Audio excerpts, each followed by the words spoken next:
I want to describe a workout that most serious exercisers completely skip. You go outside. You walk briskly, or jog, or ride a bike, at a pace where you can still hold a full conversation. You feel like you're working, but you're not suffering. After 45 minutes, you stop. That's it. And it might be the most important thing you're not doing. It's called Zone 2 cardio. The research behind it has become one of the most compelling stories in exercise science, and most people over 40 are either skipping it entirely or going too hard every single time to get the benefit. Let's fix that. Exercise intensity is divided into 5 zones based on heart rate. Zone 1 is a warm-up stroll. Zone 5 is all-out sprinting.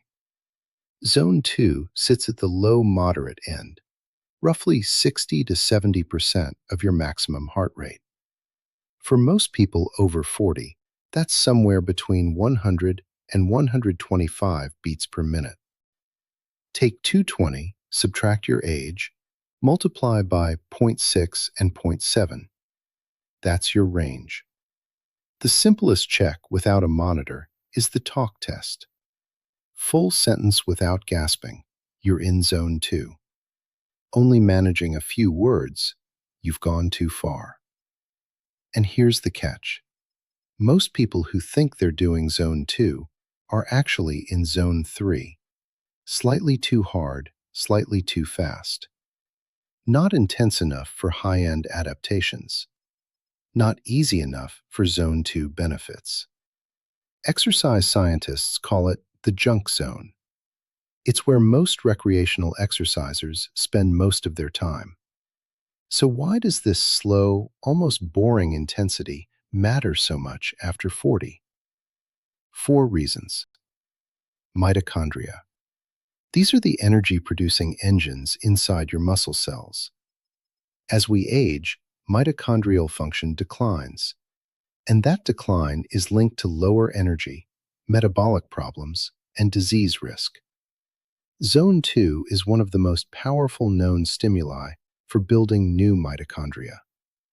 More mitochondria means more energy capacity and better metabolic health. Fat burning. At zone 2 intensity, your body runs primarily on fat for fuel.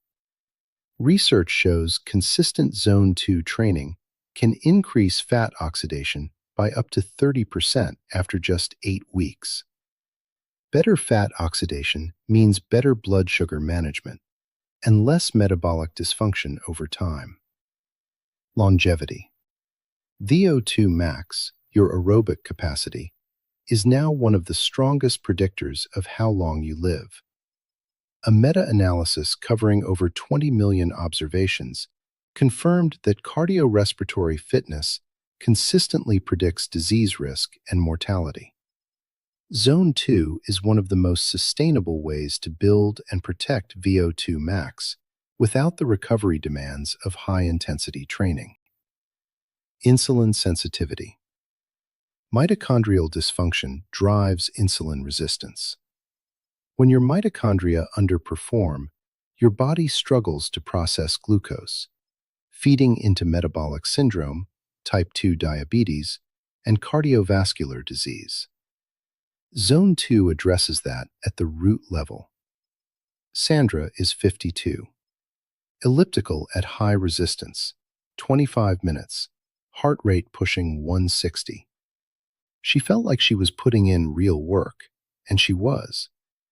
But she was in zone 4 almost every session, never building the aerobic base. No mitochondrial development, just accumulated fatigue with limited return. When I shifted 60% of her weekly cardio to true zone 2, her resting heart rate dropped 4 beats in 8 weeks. Her energy during strength sessions improved. She stopped dreading cardio days. Same time investment, completely different result. 3 things to start this week. 1. Find your zone. Talk test or heart rate monitor. 60 to 70% of your max. Full sentence, no gasping. 2. Pick your activity. Zone 2 is about intensity, not modality. Brisk uphill walk, easy jog, cycling, rowing. All work as long as you stay in the zone. For most people over 40 just starting out, a brisk walk is a perfect entry point. 3. Duration and frequency. The research target for meaningful adaptation is 3 to 4 hours of Zone 2 per week. 3 to 4 sessions of 45 to 60 minutes. Start with 20 to 30 minutes if needed and build. The most important rule: do not rush the pace. Zone 2 is not a trend. It is the foundation most people over 40 are missing, and the least glamorous, most evidence-backed thing you can add to your week. Slow down to get stronger. That's the whole idea. Full article with all the research is in this week's Substack. Link in the description.